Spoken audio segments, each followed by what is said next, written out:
Laiks pienācis Creative Business Cup finālam. Creative Business Cup ir starptautisks tīkls inovatīvai uzņēmējdarbībai, kas rada saikni starp jaunu uzņēmumiem, nozara ekspertiem un pasaules tirgu. Un katru gadu 100 nacionālie partneri visā pasaulē izziņo Creative Business Cup konkursu. Valstu uzvarētāji no visas pasaules sacenšas savā starpā starptautiskā finālā, kas ikgadēji notiek Kopenhāgenā novembrī Global Entrepreneurship Week laikā. Jā, un Nacionālo atlases konkursu Latvijā organizē Līva radošo industriju inkubātors sadarbībā ar jauno uzņēmēju centru Jobs and Society. Un šobrīd laiks lielajam finālam. Uz skatuves mēs aicinām Latvijas investīciju un attīstības aģentūras radošo industriju inkubātoru vadītāju Lieni Pērkoni. Ar aplausiem sagaidām! Sveiki, Liene! Sveiki! Paldies. Skatuve ir tava? Paldies! Labdien visiem klātesošiem! Esmu ļoti priecīga jūs visus redzēt uz Creative Business Cup finālu. Šogad mēs piedalāmies jau 4. reizi, kā Latvija pārstāvēs Creative Business Cup finālā. Un man ir prieks paziņot, ka šogad ir pieteicās ļoti daudz konkurētspējīgu ideju. Un mums nav bijis viegli izvēlēties šīs idejas. Un pirms pāris nedēļām notika pusfināls, kurā prezentē 20 labākās idejas no pieteikumiem. Un ļoti sīvā konkurencē mēs izvēlējāmies top 5 idejas, kuras arī šodien jūs visi redzēsiet.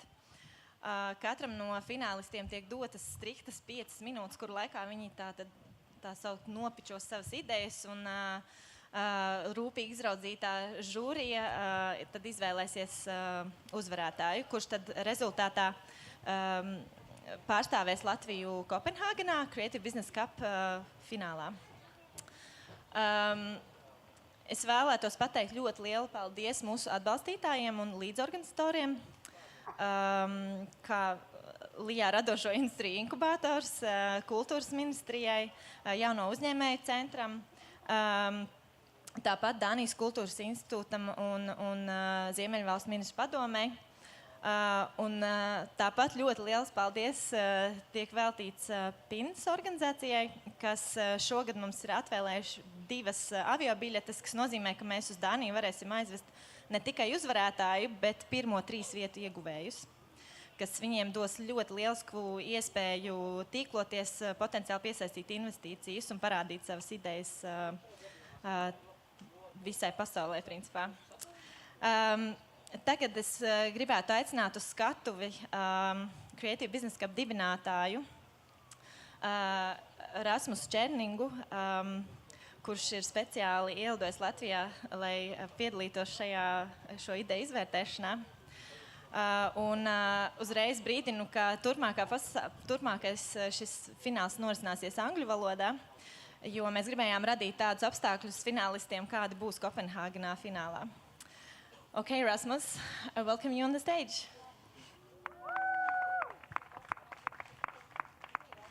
Thank you, and thank you for the invitation here to Riga and to be part of the CBC Latvian finals. It's really fantastic to be here. You know, Latvia has always done really well in CBC. In 2014, we had Gigi Blocks.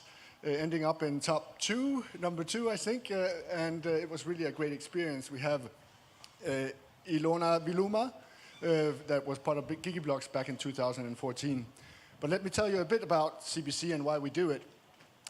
Well, we think that entrepreneurs in the creative industries can do a lot of fantastic stuff, not only in their own industries, so in music and movies and entertainment and fashion, but also in other sectors. So creative people can provoke innovation and creativity in other sectors. Here you have an example on the stage or on my slides of, if it's the right one, yeah, I suppose that's the one you see, of a Lego set, the Lego architecture set of the Sydney Opera House.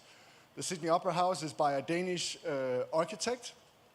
And there was this American architect who came to Lego and said, why don't you make boxes with iconic historic buildings?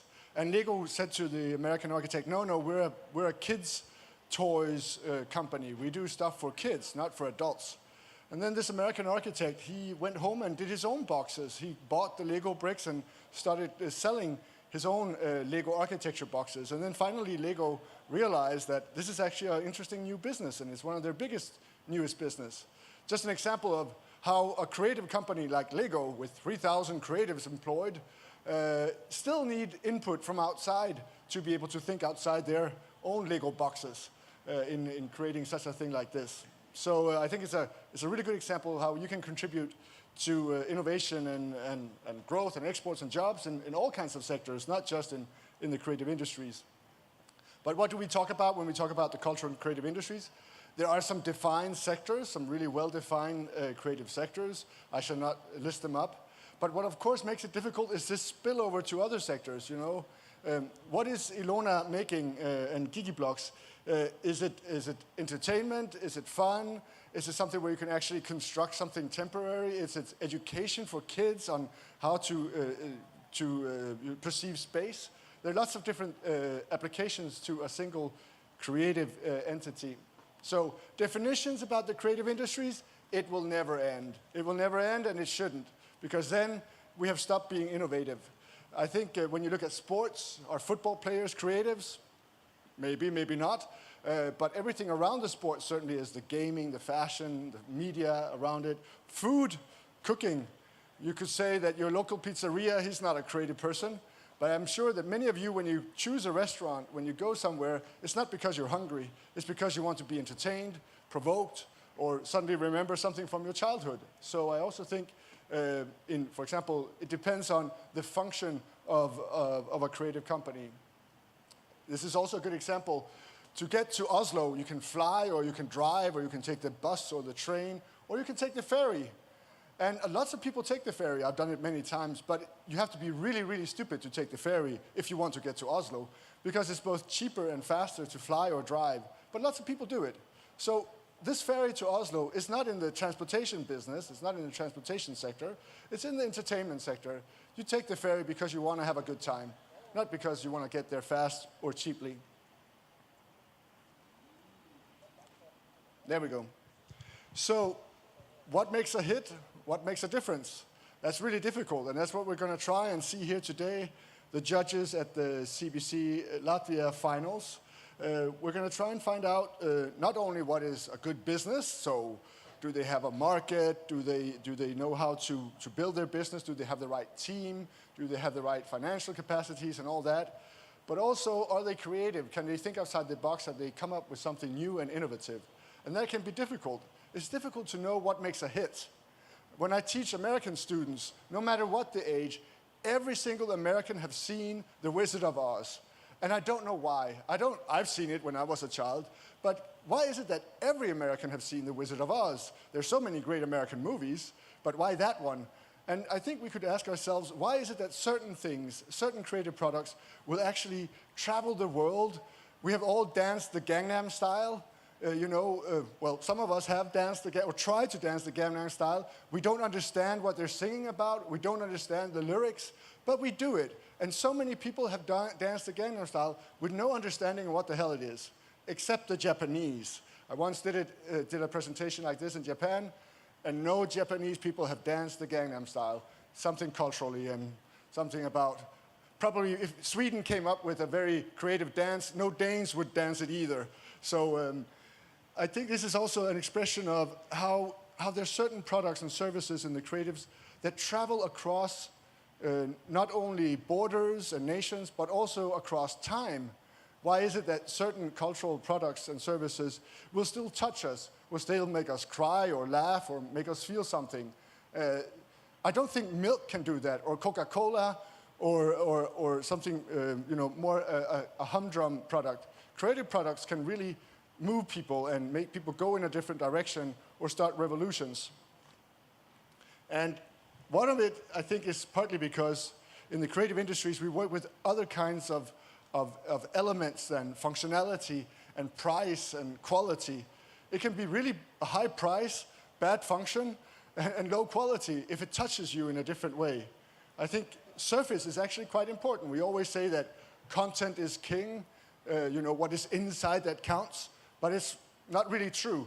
I think if you look at these two paintings, one is by the Danish painter Christian Hornslet, a provocateur, And the other one, I hope you know, that's Pete Mondrian. And if you take a good look at the paintings, just spend a couple of seconds and then I'll ask you a question.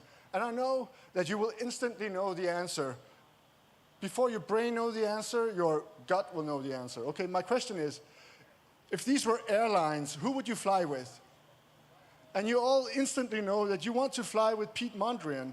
You don't want to fly with Christian Hornslet. You want to be safe. And for some reason, Pete Mondrian, he transcends something that's safe and stable.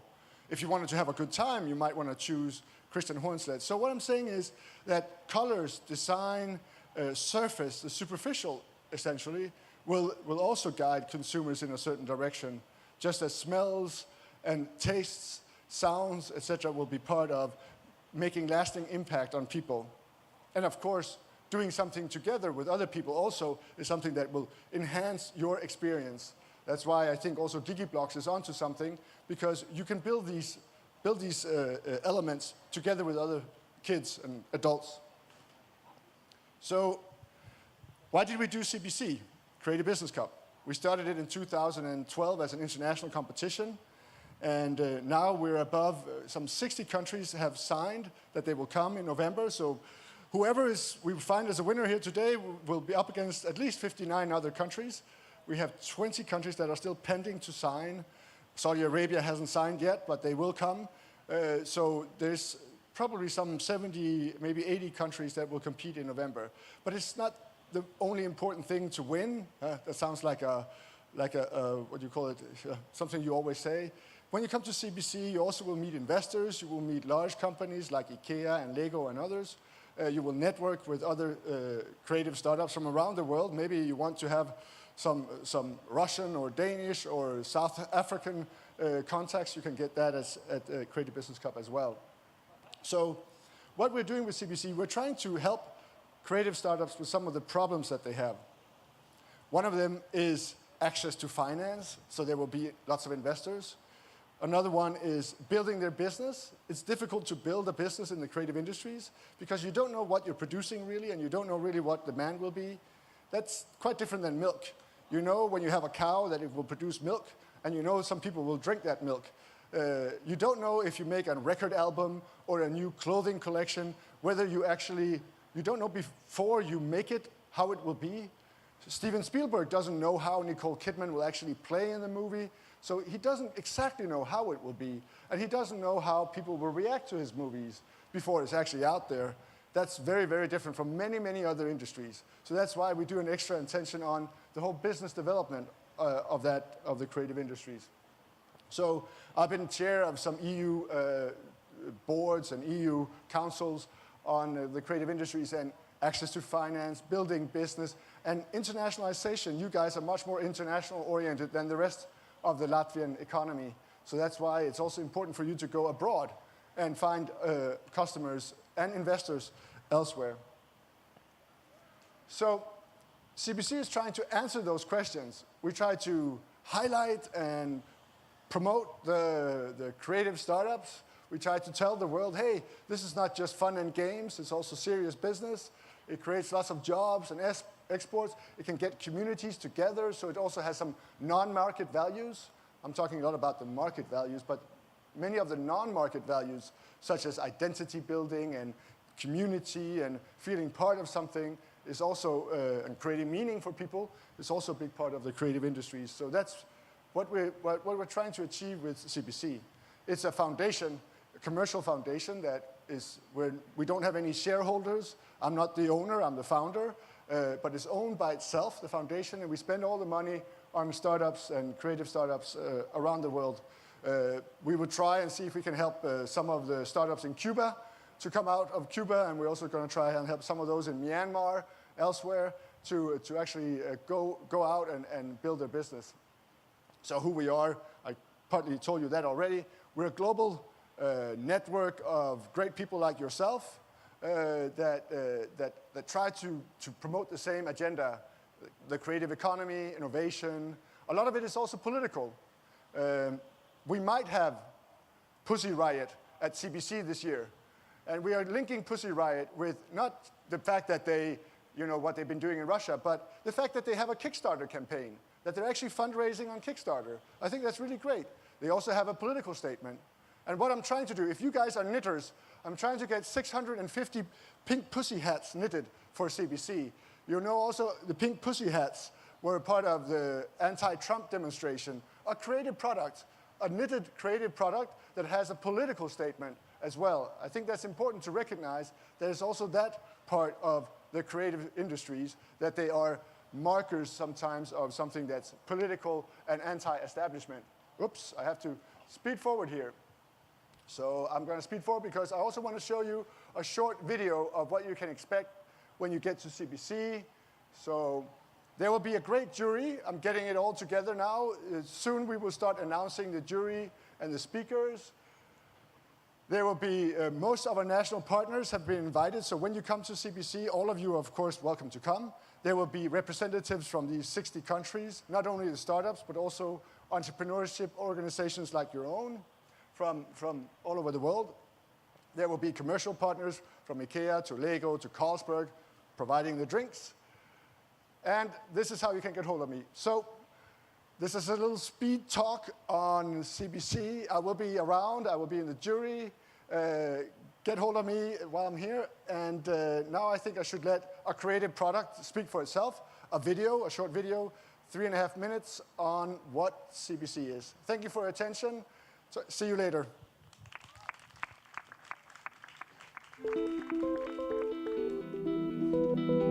It's great, it's awesome.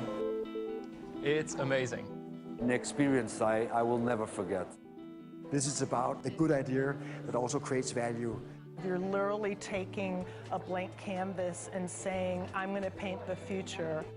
The Creative Business Cup is helping the creative people become entrepreneurs. Creative Business Cup supports entrepreneurs in the arts and creative industries across the globe to help them network. I think CBC plays a very important role in that space. You have a worldwide known reputation that you can also see by all the startups invited from Africa, from Asia. Being a creative business is very hard for anyone to listen to your story. So this is an excellent moment for me, and I'm very excited and very pleased and grateful to be here. An entity like Creative Business Cup is a great way to promote that kind of creative and innovative thinking.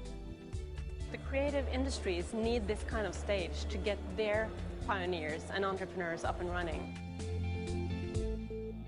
Thailand, Indonesia, Ukraine, China, Philippines, Australia, Costa Rica, Romania, Netherlands, Estonia, Bulgaria, Lithuania.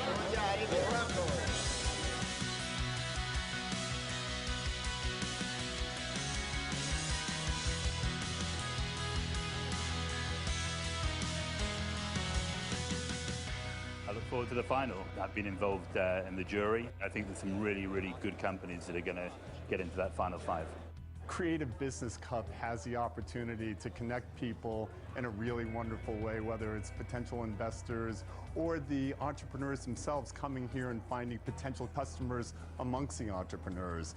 People that have achieved a lot of things are standing next to someone that just has a startup, and that's a push for the young entrepreneurs. Amazing experience. I come from Saudi Arabia. I don't sell oil. I sell coffee. Our solution is a plush toy embedded with medical sensors that seamlessly during the play tracks child's body temperature, heart rate, and oxygen level. We are helping cities to fight the problem of air pollution because it matters. You may be able to win this time, and even if you don't win, the connections that you have here, the networks that you build, the opportunity to interact with venture and angel funds is amazing. There was not a bad idea in the whole bunch. I mean, it made the jury process very, very complicated and very, very intense. I think every single person that came to this is going places. There is this week over 30,000 events happening in 140 countries. There are but 5 that are marquee premier events, and this is one of them. In completely random order, the 5 finalists. This is a window to not only the world of tomorrow, but a window to a better world. I feel very humble being here. Competitions like these actually help and lift the entire entrepreneurship ecosystem.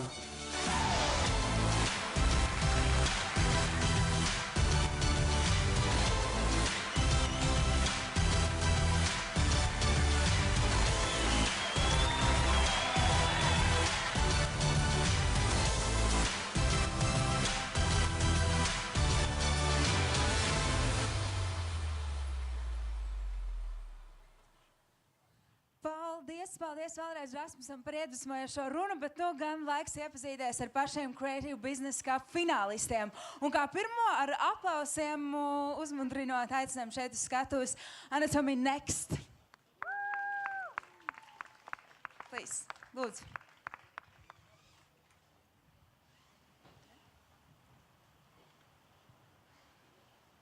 Hi, my name is Sandis Kondrats. I'm CEO of Anatomy Next. Anatomy Next is 3D simulation software for medical education and healthcare. Let me tell you a story.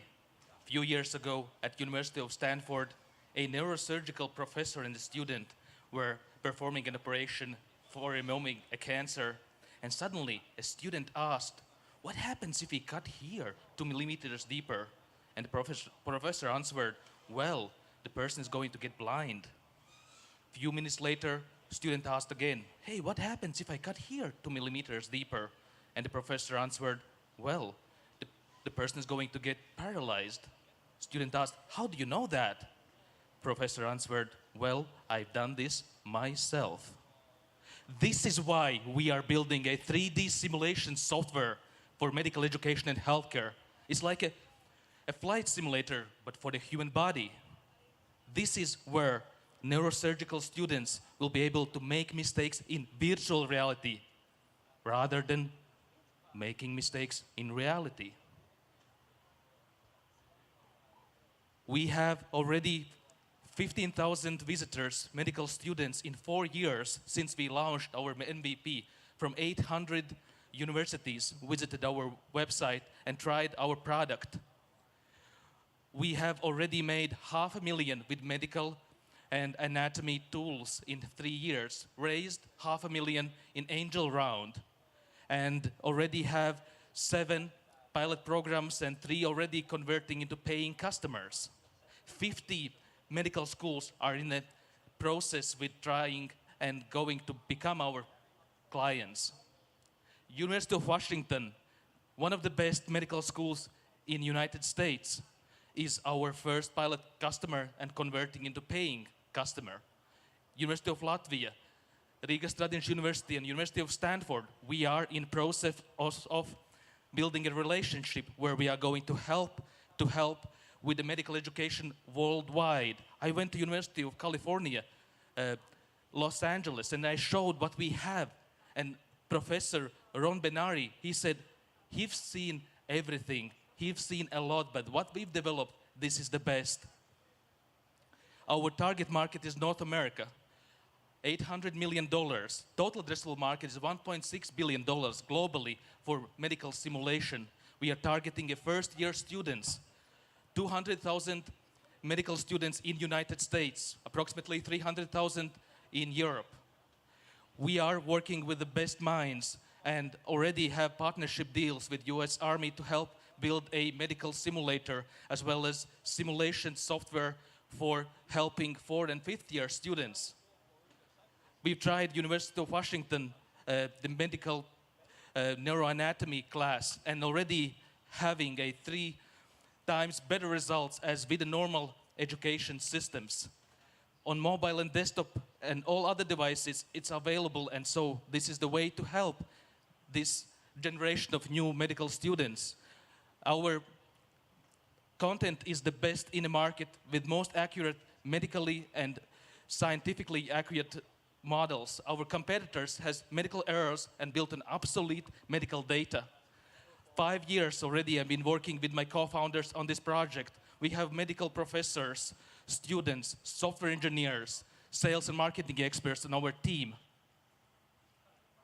We are fundraising $2.5 million to accelerate a product development and sales and marketing activities in US and in Europe with a goal to reach $30 million in revenue by 2020. And I want to go to Copenhagen to present my business case and get attention and investments to help millions of people in the future with our software, because students will be able finally to enjoy and learn anatomy the right way. And when we are in the hospital, we are saved by medical professionals.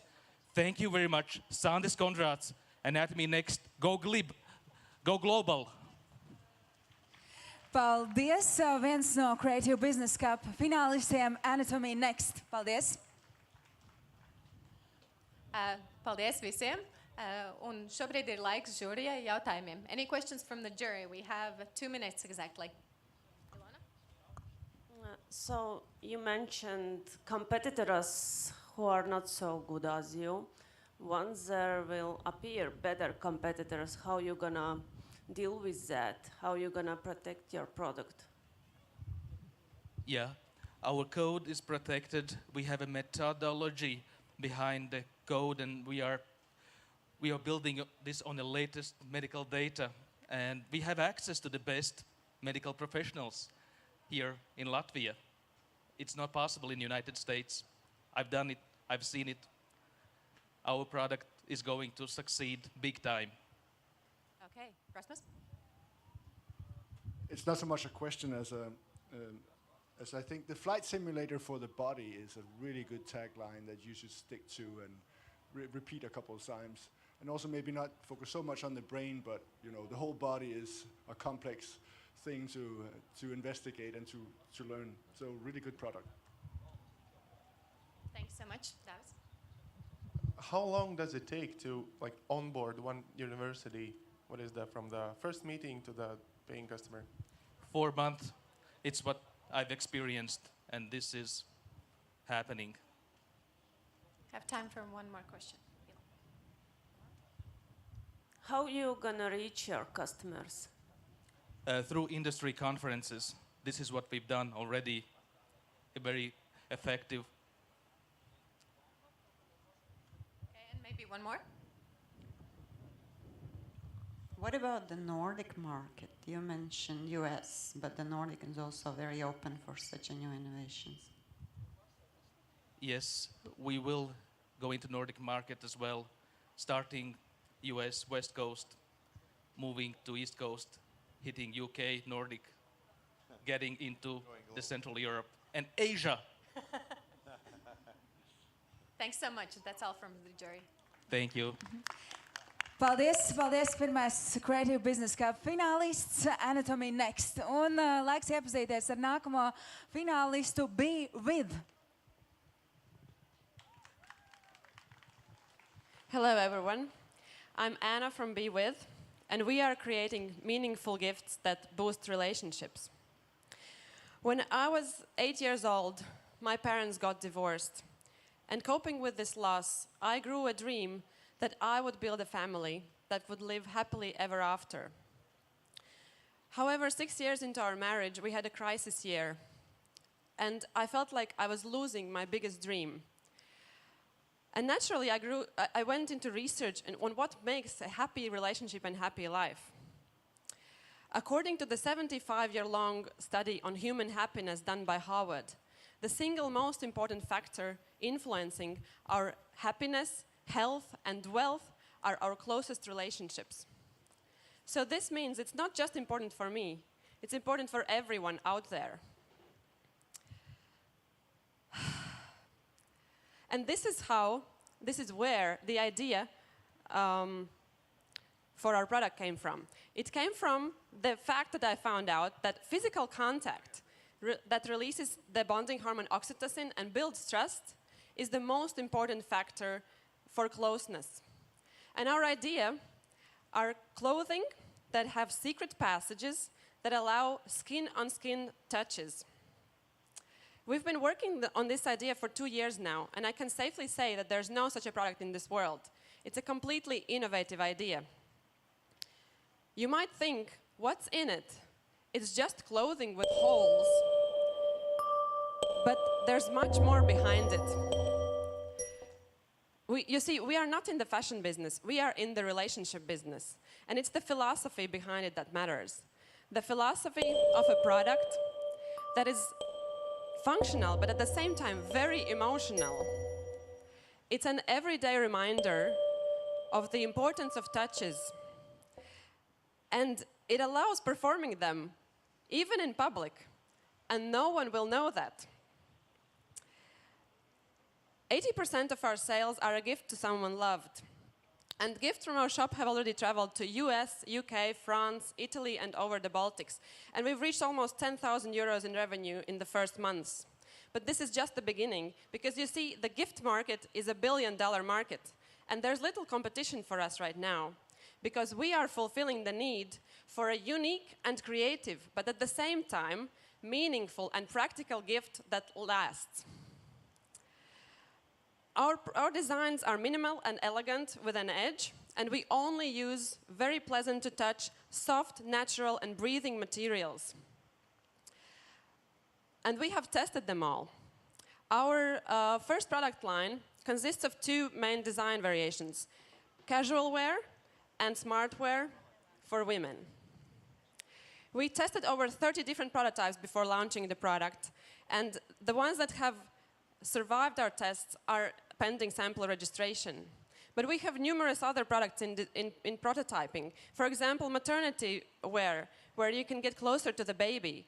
And our ideas on developing products that will get us closer together are limitless. We are a team of 2 co-founders. I'm the CEO and have over 10 years experience as a design entrepreneur. And previously I built a tech product, Frund, that reached over 100,000 users in 87 countries worldwide. My partner, Monta, is our chief designer, and she has studied fashion design in London and Denmark and gained her experience working with designers Ketta Gutman and Katja Shehurina. We have a seamstress in our team with over 25 years experience, and she's also our technical advisor. Our next step is going into international markets in retail and launching on Amazon. And we have 2 advisors helping us with that. Mark is a scaling expert, and Davis has built sales on Amazon for a design product from Estonia, Click and Grow. But we're looking for smart money to help us grow faster. So going to the Creative Business Cup finals in Copenhagen will be an amazing opportunity for us to meet people who have experience in distributing and selling innovative design products worldwide. Thank you. We are Be With. We promote hugs and touches by creating meaningful gifts that boost relationships.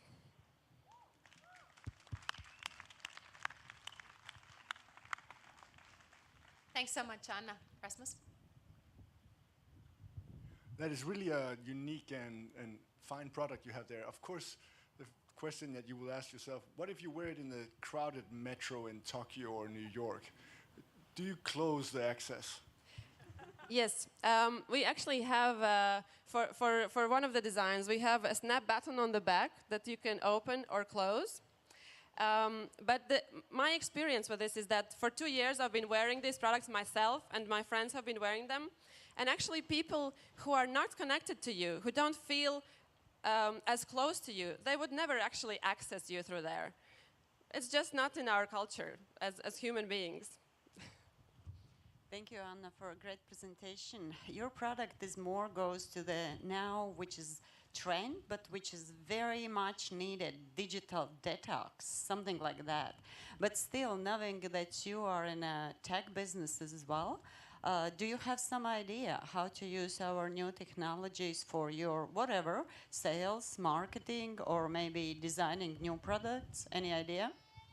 Lilita, thank you so much for this question. Yes, we're going to use my previous tech experience and our contacts in that to build a sales platform that will help us understand our clients better, to reach out to them, to get direct feedback, and use that in building our new products and also the marketing channels. You mentioned that you are going to get global and going to Amazon, etc.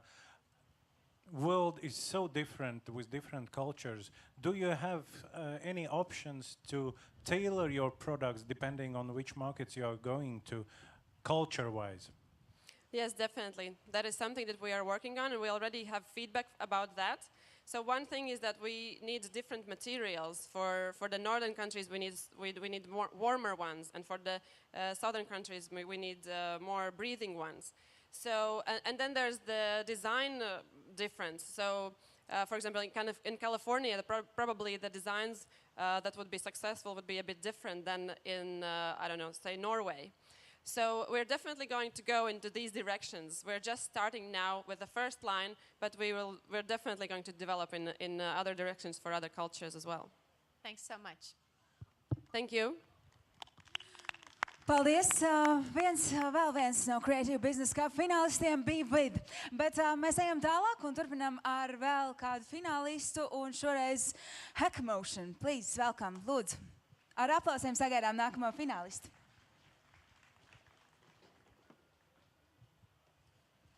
Hi. Hackmotion is smart clothing for learning sports. I'm Jānis, CEO of the company. When learning new things, quality feedback is essential.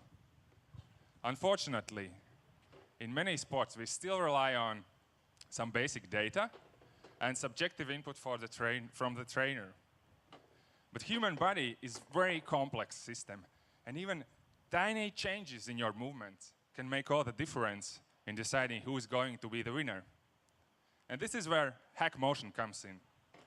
Hackmotion sports suit uses motion capture technology to capture every movement of your body with motion sensors.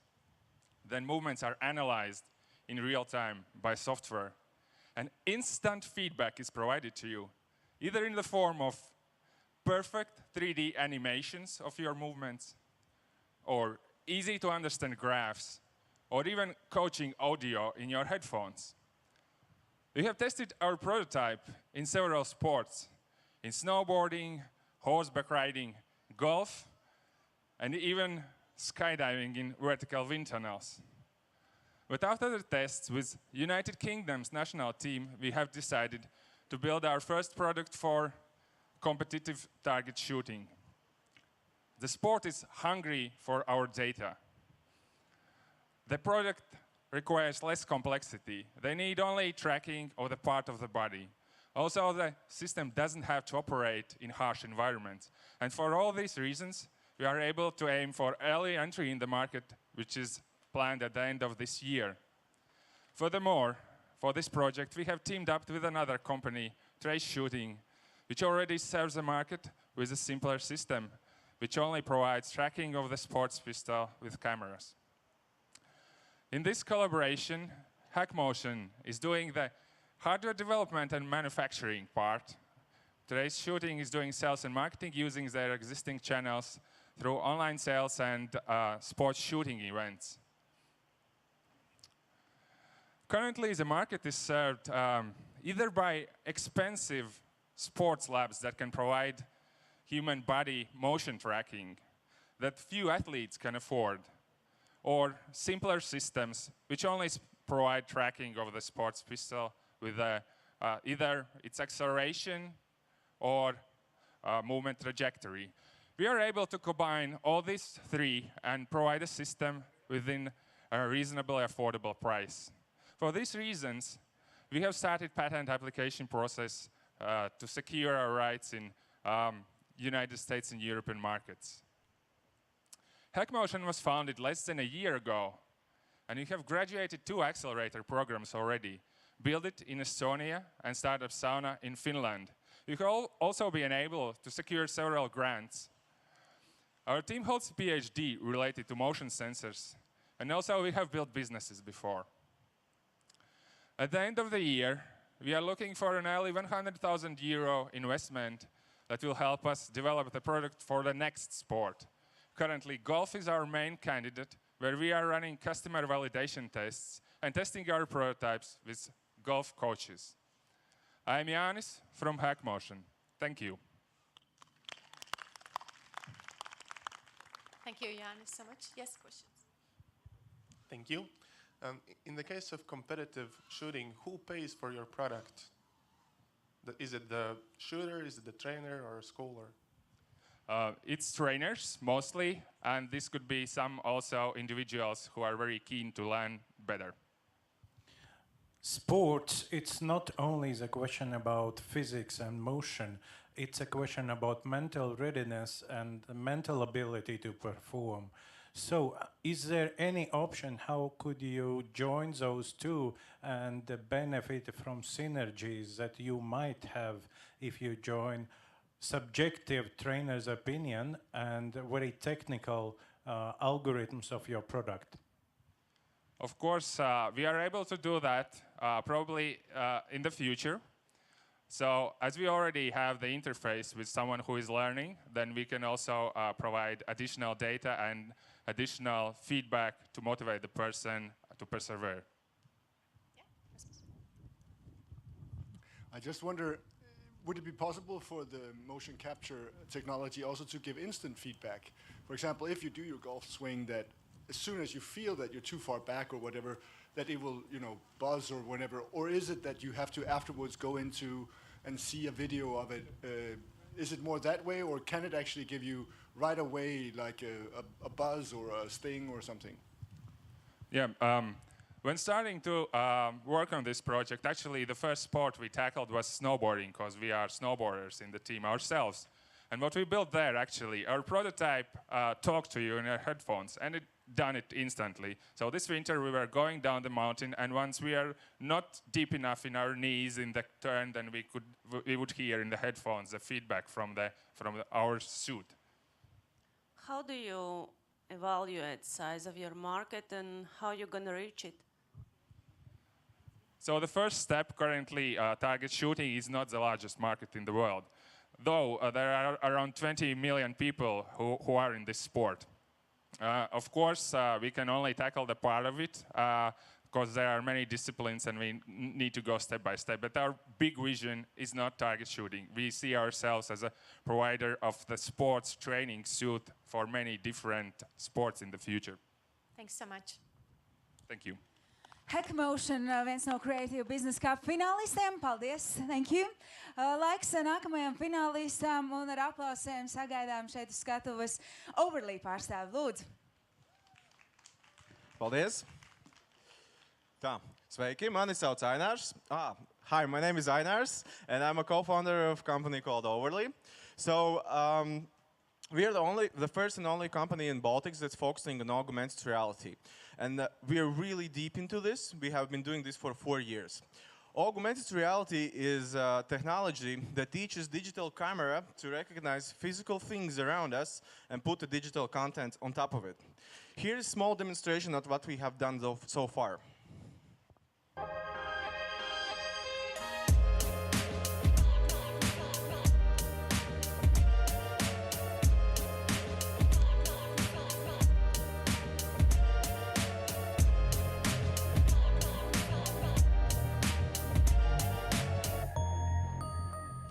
All right, so what's next? While doing these projects, we have noticed that people are really willing to use this technology, but there's no actual way they can do it themselves. So we are giving the power of our app in the hands of customers in a really easy and understandable way through print on demand. Print on demand is a business that allows you to order individual canvas, photo albums, and other things to order. And you know, personalization is a very powerful thing. We all have these pictures and video from very important moments in our life. So this is the way you can truly connect them and relive them again. So we like to think that we are making print on demand great again. I'm going to show you a small demonstration, first draft of our demonstration video. Introducing Live Canvas. The precious moments fade away so soon, but now it's easier than ever to relive them. Now with Print.Pictures Canvas prints, you can bring your most precious moments to life. Order Canvas with augmented reality. Then simply scan with Overlī app. And invoke a video of your wedding day photo shoot. Or remember laying in that sandy beach. Or your child's first steps. It's so simple. We are focusing on the companies that are already strong in this business. So we have created an easy-to-integrate API into these platforms that already exist, and people can start offering this product to their customers right now. At this moment, we are testing our solution, our system, with our first client. So at the same time, we are creating content creation tools. We are making tools that support this idea and will make it easier for you to create this augmented reality content. But let's talk numbers. As we are focusing on US market, we have found out that US market on print on demand is a $100 billion market. Each order is around $40 to $50. I will give you one example. We have been in negotiation with one company, one quite big company, and they have shared with us some numbers what they sell. So we found out that actually they are selling 30 to 40,000 orders per day. Let's take that we can add 3% of augmented reality to these orders. That gives us 900 orders per day.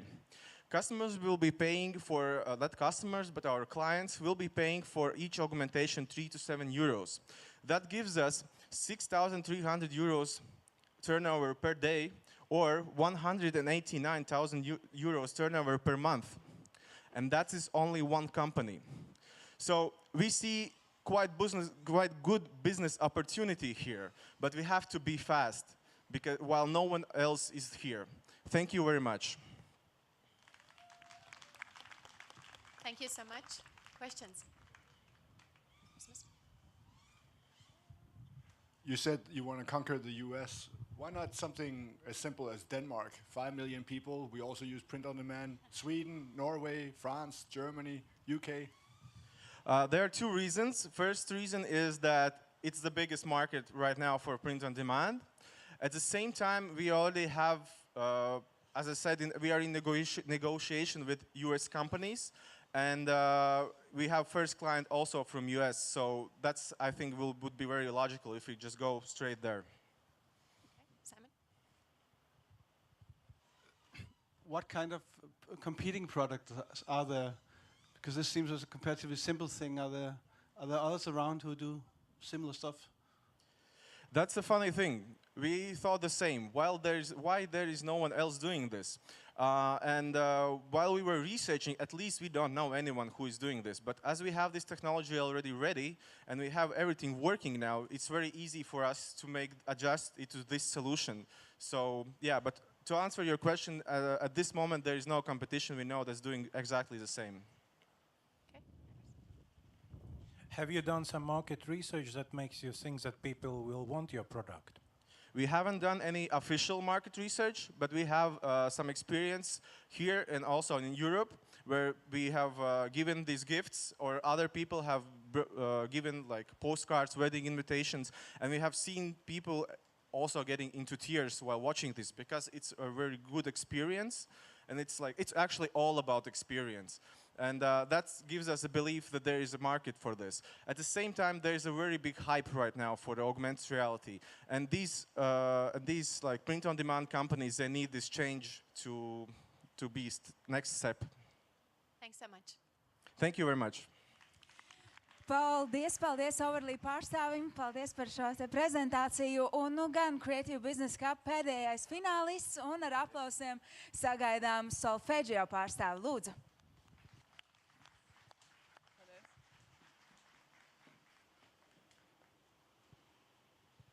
Hi, my name is Lauma, and I've been working as a music teacher for the past 10 years. Now, since technology came into our kids' everyday lives, the school has had to change. We teachers are facing new challenges because our students' learning approach is different. And I see my students every day using their smartphone for listening to music. They're really passionate about their favorite songs and they learn the lyrics by heart. But when it comes to the music class, it turns out that only those kids who actually can play an instrument or sing already feel engaged in the class because the study materials are outdated. The solution is a tool that simplifies the learning process, making it more fun and smarter. So we have created Solfeggio, which is a music education app for children who love technology. Let's take a look.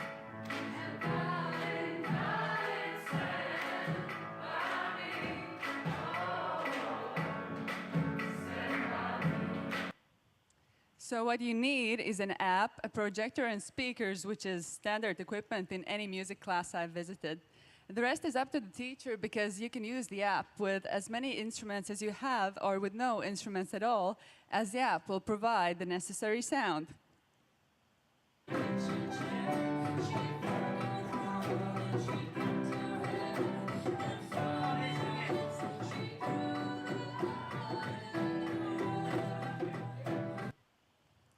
We have created a unique technology that creates a virtual classroom atmosphere so the students can keep practicing at home, individually or in groups, as the teacher can assign different tasks for everyone's skill level. So with this simple formula, we are now engaging more than 90% of students in the class. This is perfect timing for entering the market. And there are thousands of music teachers with millions of their students in the European Union and the USA alone, creating a multi-million market for education software. Our competitors have not been able to enter this market because they are focusing on individuals, but Solfeggio stands out as the only app being made for collaboration. One of our goals this year was to validate the product, so we've been traveling to schools and conferences around Europe. As a result, Solfeggio is now used in more than 50 classrooms, and we have teachers from UK and Scandinavia willing to become our ambassadors. Our own surveys in those classrooms show very practical results. At the moment, we have 600 registered users, and 50% of kids return to our product after a workshop in their school. This September, we are launching the new content, which is 100 new songs, and we are expecting long-term user retention. Our client is schools. We are focusing on schools in Scandinavia, UK, and USA, offering a free trial version and then converting it into payments. Our team has all the key competencies in business, technology, and music. And we are looking forward to taking the next step, which is a seed investment for developing technology and boosting distribution. We believe winning the Creative Business Cup will unlock more opportunities for funding and help us scale globally. Thank you. Thank you so much. Questions? Hey, when your competitors like Guitar Pro and all those tab sheet competitors who are focusing on just you, and my favorite is Songster.com. What happens when they introduce collaboration and try to push it, and how will you fight all those big names when they introduce collaboration? Thank you very much for the question. Well, actually, I think that we definitely have to be the first to introduce that. But continuing with our competitors who focus on individual learning, at the moment we can actually benefit from them because they educate individual users, and the next step after you have learned something is playing together, which we already offer.